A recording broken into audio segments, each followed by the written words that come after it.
मैंने तेरी मदद क्या की, अपने गले में फांसी का फंदा डाल लिया। आज कितने महीने हो गए? मैंने अपनी जिम्मेदारी पे तुझे 3000 रुपया हुंडी पे लेके दिया था।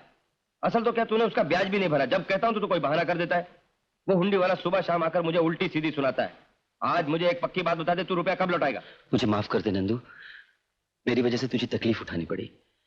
तू इस हुंडी वाले से कह दे कि 1 हफ्ते में उसका रुपया लौटा दूंगा। अगर ना लौटाया तो नतीजा अच्छा ना होगा, समझे?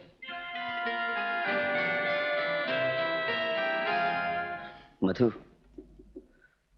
तुमसे एक बात करना चाहता हूँ। कहिए।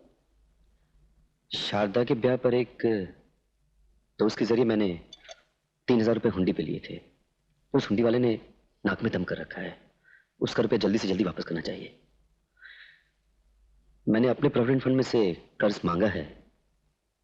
तुम अगर 1000 अपने प्रोविडेंट फंड में से मांग लो तो ये पलट टल जाएगी। लेकिन वो लोग इतनी जल्दी और कर्ज नहीं देंगे। क्या मतलब? माँ को हॉस्पिटल में दाखिल करवाया है ना, उसके लिए 1000 रुपए कर्ज ले चुकी हूँ।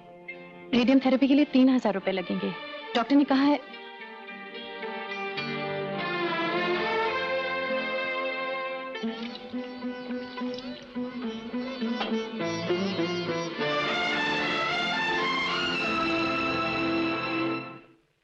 दीदी, मुझे एमबीबीएस के दाखिले के लिए चुन लिया गया है। फीस भरनी है। कब तक?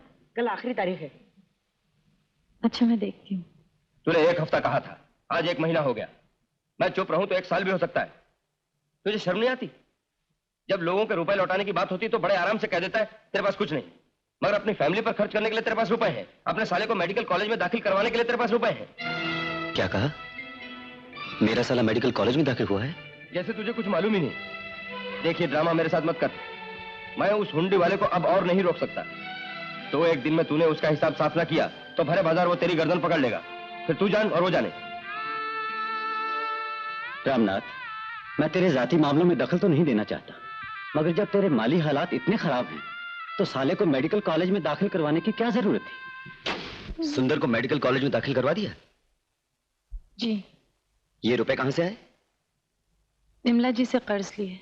वो कर्ज जो तुमने अपने भाई के लिए लिया, तुम्हें अपने पति के लिए नहीं मिल सकता था? ये बात नहीं है, मैं खुद सोच रही थी कैसे होगा। सुंदर अगर आज फीस नहीं भरता तो उसे साल भर बेकार बैठना पड़ता, लेकिन उसकी किस्मत कर्ज मिल गया।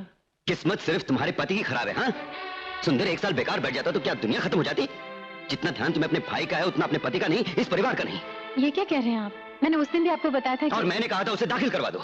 आपने तो नहीं कहा था, लेकिन क्या हमारा दिल नहीं कहता कि जिन बच्चों को हम पालते हैं वो जिंदगी में कुछ बने, नाम पैदा करें?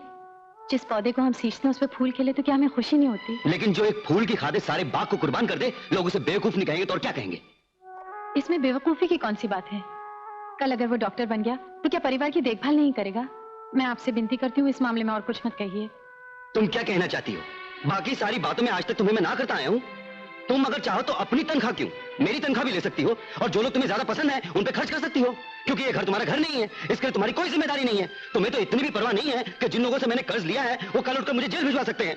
तुम्हें तो सिर्फ उनकी खुशी चाहिए जिन्हें तुम अपना समझती हो, ठीक है ना?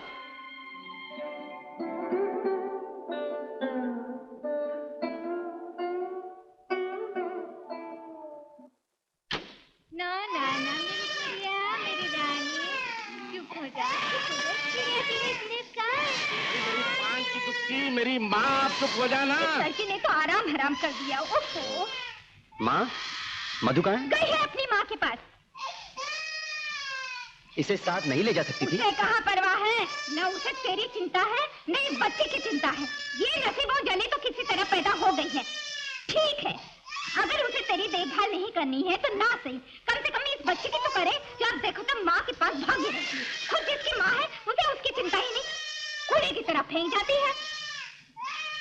बेटा, बेटा, माँ आज तक कुछ नहीं बोला, हमेशा चुप रहा, लेकिन कब तक चुप रहूं? आखिर तेरा बाप हूं। बेटे, तूने अपनी मर्जी से शादी कर ली, हम कुछ नहीं बोले, जहर का घूंट पी कर रह गए। बेटे, तू सुखी होगा तो हम भी सुखी रहेंगे, लेकिन अगर यही सुख है तो भगवान जाने दुख क्या होगा। बेटा, अभी कुछ नहीं बिगड़ा, मेरी बात मान ले। तुझे यहाँ कर्ज वाले रोज रोज तंग करते हैं, ससुराल की परेशानियां रहती हैं। बेटे, जो तरक्की तुझे बदली की शर्त पर मिल सकती थी जिसे तू हमेशा टुकराता रहा है उसे मंजूर कर ले बेटे, सब ठीक हो जाएगा, सारी मुसीबतें टल जाएंगी। हाँ बेटा, बहू को तो उसका मायका जौ की तरह चिपका हुआ है। उसे इस जंजाल से निकालने का यही एक तरीका है। जब तक ये नहीं करोगे, बहू की समझ में नहीं आएगा कि वो एक पत्नी है, एक माँ है, उसकी भी कोई जिम्मेदारी है अपने परिवार की तरफ।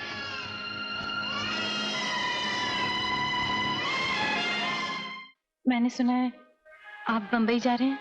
ठीक सुना तुमने। आपने खुद कह के ये बदली करवाई। करवाई या हो गई, इसमें फर्क क्या पड़ता है? लेकिन इसकी जरूरत क्या थी? तरक्की, मेरी तनख्वाह बढ़ जाएगी। क्या वो यहाँ रह के नहीं बढ़ सकती? अगर बढ़ सकती तो मुझे वहां जाने की क्या जरूरत थी? आप इसे रुकवा नहीं सकते? वो किस लिए? मेरी नौकरी यहाँ है, मेरी माँ हॉस्पिटल में यहाँ है, शंकर और सुंदर यहाँ पढ़ते हैं। तुम जब हमेशा अपना ही सोचती हो तो क्या मुझे एक बार भी अपना बुरा भला नहीं सोचना चाहिए? चलिए घर चल के बात करके करते हैं। बात यहाँ भी हो सकती है। यहाँ मेरी तनख्वाह मेरे लिए काफी नहीं है, मुझे तरक्की की सख्त जरूरत है। यहाँ घर का किराया तक देने के लिए मेरे पास रुपया नहीं है। वहां मुझे कंपनी की तरफ से फ्री मकान मिलेगा। पिछले 5 साल से मैं इसी तरक्की के लिए अपनी जान तोड़ता रहा हूं। अब क्या उसे ना कर दूं? तो फिर आप ही बताइए मैं क्या करूं? इसका फैसला तुम खुद कर सकती हो। ठीक है, आप मुझे वहां नौकरी दिलवा दीजिए, मैं आपके साथ चलूंगी। मैं तुम्हें नौकरी कहां से दिलवा सकता हूं? और वैसे भी मुझे तुम्हारा नौकरी करना बिल्कुल पसंद नहीं है। नौकरी नहीं करूंगी तो पैसे कहां से आएंगे? मेरे परिवार का क्या होगा? मेरा परिवार, मेरा परिवार, मेरा परिवार। क्या मेरा परिवार तुम्हारा कुछ नहीं? मेरी माँ तुम्हारी कुछ नहीं लगती? मेरा बाप तुम्हारा कुछ नहीं? तुम्हें उनकी कोई फिक्र नहीं है क्या? मैं बॉम्बे जा रहा हूं, 1 हफ्ते के बाद सबको लेने के लिए वापस आऊंगा। तब तक तुम फैसला कर सकती हो कि तुम क्या चाहती हो।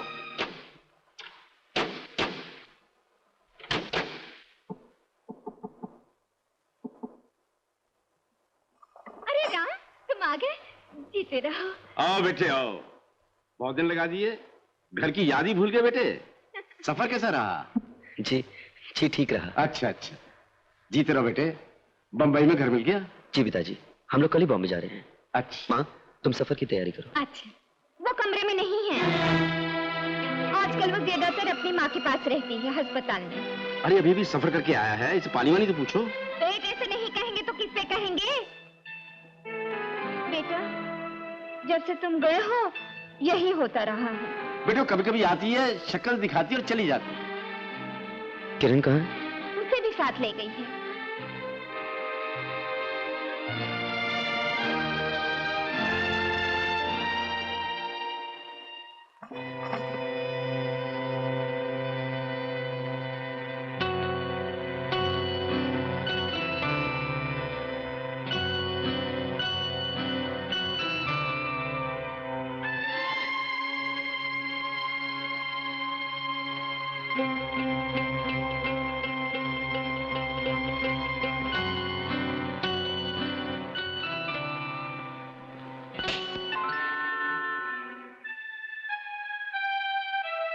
आ गया।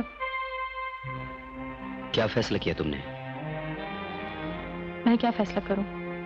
आप सब कुछ जानते हैं, आप ही मुझे रास्ता दिखाइए। तो फिर चलने की तैयारी करो, हम लोग कल बॉम्बे जा रहे हैं। एक बार अपने आप को मेरी जगह रख के सोचिए। एक तरफ माँ की जिंदगी और मौत का सवाल है, दूसरी तरफ बेसहारा शंकर और सुंदर। मेरे बिना कौन देखभाल करेगा उनकी यहाँ? मगर मैं आपसे दूर भी रहना नहीं चाहती। ठीक है, आप मुझे वहां नौकरी दिलवा दीजिए। मैं पहले भी तुम्हें कह चुका हूं कि मुमकिन नहीं है, और फिर नए शहर में मैं तुम्हारे लिए कहां नौकरी ढूंढता फिरूंगा। अगर मैं नौकरी नहीं करूंगी तो इस बुरे वक्त में उनकी सहायता कौन करेगा? अपनों की तो जितनी सहायता की जाए कम है, उसका कोई अंत नहीं है। आज तुम सुंदर को MBBS कराना चाहती हो, कल उसे MD बनाना चाहोगी, परसों उसे इंग्लैंड या अमेरिका भेजकर कोई डिग्री भी दिलवाना चाहोगी। फिर कहोगी कि उसकी शादी किसी अच्छे घराने में हो जाए, फिर उसके बच्चों को ऊंची तालीम दिलवाओगी और फिर उनकी शादियां करवाओगी। मैं इतना सब कुछ कहाँ कह रही हूँ, सिर्फ इतना दान मांग रही हूँ कि किसी तरह सुंदर अपने पांव पे खड़ा होने के काबिल हो जाए। वो चाहे तो आज भी अपने पांव पे खड़ा हो सकता है, नहीं हो सकता? हो सकता है, लेकिन अभी बच्चा है वो, उसमें इतनी शक्ति नहीं कि जिम्मेदारियों का बोझ उठा सके। शक्ति उस वक्त तक नहीं आ सकती जब तक वो मजे से बैठा निवाले तोड़ता रहेगा। अगर वो चपरासी की नौकरी कर ले तो उसे 150 रुपए महीना मिल सकता है। अपने घर के आधे हिस्से में खुद रहे, आधा हिस्सा किराए पे रहने दे। इतने में वो लोग नहीं जी सकते? जीने को तो लोग भीख मांग कर भी जी सकते हैं, इसलिए क्या जरूरी है कि मैं उन्हें भिखारी बनाऊं? तुम जब बात समझना ही नहीं चाहती तो तुम और तुम्हारा परिवार कौन सी नदी में छलांग लगाएगा इससे मुझे कोई ताल्लुक नहीं है। तुम मेरी पत्नी हो, मेरी बच्ची की मां। इस नाते अगर तुम जिंदगी मेरे साथ गुजारना चाहती हो तो तुम्हें मेरे साथ चलना पड़ेगा, और अगर नहीं आ सकती तो इस परिवार से हमेशा के लिए अलग हो जाओ। ये कैसी बातें कर रहे हैं आप? क्यों ना करूं ऐसी बातें? हाँ, आज आप कुछ भी कह सकते हैं, लेकिन उस रोज मैंने क्या कहा था आपसे कि मेरे कंधों पे मेरे परिवार की जिम्मेदारी है, और जब तक वो जिम्मेदारी पूरी नहीं हो जाती मैं शादी नहीं करूंगी। उस रोज आपने कहा था जिस तरह आप अपनी आमदनी से अपने परिवार की देखभाल करते हैं, मैं भी अपने परिवार की देखभाल कर सकती हूँ। आपने ये भी कहा था कि हमारी जिम्मेदारियां, हमारी मजबूरियां एक जैसी हैं। हमारा ब्याह हमारे फर्ज के रास्ते में कोई बाधा नहीं डालेगा। मैंने आपकी बातों का विश्वास किया और शादी के लिए हाँ कर दी। इसका मतलब तुमने मुझसे इसलिए शादी नहीं की कि तुम्हें मुझसे प्यार था? हाँ, अब इस बहस का क्या फायदा? जो सच है आप अच्छी तरह जानते हैं, आप इसका इकरार करें या न करें। मेरी माँ को इन सारी बातों का कुछ पता नहीं। उन्होंने तो जिंदगी में एक ही खुशी का सपना देखा था। वो आपको अपने परिवार का रक्षक मानते हैं, भगवान मानते हैं। मैं नहीं चाहती उनका सपना टूट जाए। मैं आज से अपनी आधी तनख्वाह आपको दे दिया करूंगी। हम दोनों ने अपनी मर्जी से, अपनी पसंद से एक दूसरे से शादी की थी। इस तरह एक दूसरे से बिछड़ जाए, हम दोनों को शोभा नहीं देता। तुम्हारे लिए शायद ठीक नहीं, लेकिन मेरे लिए तो ठीक है, क्योंकि मैं मर्द हूं। तुम अगर मेरे साथ नहीं आई तो समाज तुम्हीं पे उंगलियां उठाएगा। समाज? कैसा समाज? कहाँ का समाज? जो ताकतवर के आगे झुकता है और कमजोर को अपने पांव तले कुचल देता है, जिसके पास इंसाफ के अलग अलग तराजू हैं। मर्द के लिए एक इंसाफ, औरत के लिए दूसरा इंसाफ। आप अपने घर के बड़े बेटे हैं, मैं अपने घर में बड़ी हूँ। अपने परिवार की देखभाल करना जैसे आपका फर्ज बनता है, मेरा भी फर्ज बनता है। आप पढ़े लिखे हैं, मैं पढ़ी लिखी हूँ। आप कमाते हैं, मैं कमाती हूँ। हम दोनों की जिम्मेदारियां एक जैसी हैं। फिर हम दोनों में फर्क क्या है? यही ना कि आप मर्द हैं और मैं औरत हूँ। आपकी बहन का ब्याह हुआ जो आपकी तौफीक के बाहर था। मैंने उस पर कोई एतराज नहीं किया। मुझे खुशी हुई कि आपने अपनी जिम्मेदारी निभाई, किसी तरह आप अपनी मंजिल तक पहुंचे। लेकिन मेरी नाव भावर में फंसी हुई है। मैं अपने भाई को पढ़ाना चाहती हूँ। मेरी मदद करने के बजाय, मेरा हौसला बढ़ाने के बजाय आप मेरी नाव को डुबो देना चाहते हैं। मैं पूछती हूँ क्यों? हर बात का आप एक ही जवाब देते हैं, आप मर्द हैं इसलिए। तुम कहना क्या चाहती हो? मैं सिर्फ अपने परिवार की देखभाल करता आया हूँ, तुम्हारे परिवार के लिए मैंने कुछ नहीं किया। अगर मैं इतना खुदगर्ज हूँ तो मुझे तुम्हारी नौकरी के लिए इतनी भागदौड़ करने की क्या जरूरत थी? उस वक्त मैं तुम्हें जानता भी नहीं था। आपने सोचा होगा जब मैं कमाने लगूंगी आप मुझसे शादी कर लेंगे। तुम्हारा मतलब है कि तुम्हारी तनख्वाह के लालच में मैंने तुमसे शादी की? हाँ, अब तो मुझे ऐसे ही लगता है। आपकी बातों ने मुझे ये सोचने पर मजबूर कर दिया। मधु, आप लोग इस बात में मत आइए। तुम क्या सोचती हो? मुझसे शादी करके तुमने बहुत बड़ी कुर्बानी की है। कुर्बानी मैंने दी है। सब लोग मुझे मना कर रहे थे कि इधर उधर भजन गा के पैसे इकट्ठे करने वाली लड़की में क्या रखा है। लोग मुझे हजारों रुपए दहेज में देने के लिए तैयार थे, मैंने फिर भी तुमसे शादी की। ये कुर्बानी नहीं क्या?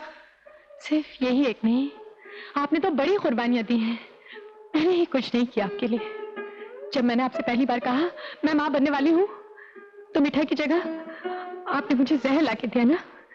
ये भी तो आप ही की कुर्बानी थी। आपने कहा अपना मकान किराए पे दे दूं, शंकर सुंदर और माँ को यहाँ लेकर आ जाऊं। यहाँ उनके साथ नौकरों से बुरा सलूक हुआ। यह भी तो आप ही की कुर्बानी थी। मेरी माँ बीमार हो गई, मुझसे कहा गया कहीं उसे छूत छात की बीमारी ना हो, उसके लिए इस घर में कोई जगह नहीं है। यह भी तो आप ही की कुर्बानी थी। ठीक है, ये लोग अब मरे या जिए, मुझे इससे क्या? ये लोग मेरे होते कौन है? मैं आपके साथ ही चलूंगी। इस तरह सोग मनाते हुए मेरे साथ आने की कोई जरूरत नहीं है। मेरे साथ रह के भी तुम उन्हीं का रोना रहोगी। तुम यही रहो, खूब कमाओ, जिसे जो तालीम दिलवाना चाहती है दिलवाओ, बड़ा आदमी बनाओ। मैं तुम्हारे रास्ते में नहीं आऊंगा, लेकिन तुम्हें मुझे और मेरी बच्ची को भूल जाना पड़ेगा। यही आपका आखिरी फैसला है? हाँ। हाँ हाँ हाँ, औरत ब्याह के बाद अपने बेसहारा परिवार की देखभाल करे तो उसे बुरा कहा जाता है, उसकी निंदा की जाती है। यही सब कुछ अगर मर्द करे तो उसे देवता पुरुष मानते हैं, उसकी वाह वाह होती है। ये कैसा इंसाफ है? कहाँ का इंसाफ है? मैं आपसे पूछती हूँ, आप फैसला कीजिए, ये कैसा इंसाफ है? अपने इंसाफ का ये बेसुरा भजन मुझे मत सुनाओ। जो मुझे ठीक लगता है वही इंसाफ है। तुम्हारे लिए अब इस घर में 1 मिनट ठहरना भी मुमकिन नहीं है। तुम अपने पति और अपनी बच्ची की क्या देखभाल करोगी? तुम्हें तो अपना मैका ज्यादा प्यार लगता है, मैके के लोग ज्यादा प्यार लगते हैं। चली जाओ यहाँ से। तुम मेरी बेटी को अपने साथ नहीं ले जा सकती। मेरी बेटी को मुझसे मत छीनिए, मेरी किरण को मुझसे अलग मत कीजिए, मेरी किरण को। मैं आपके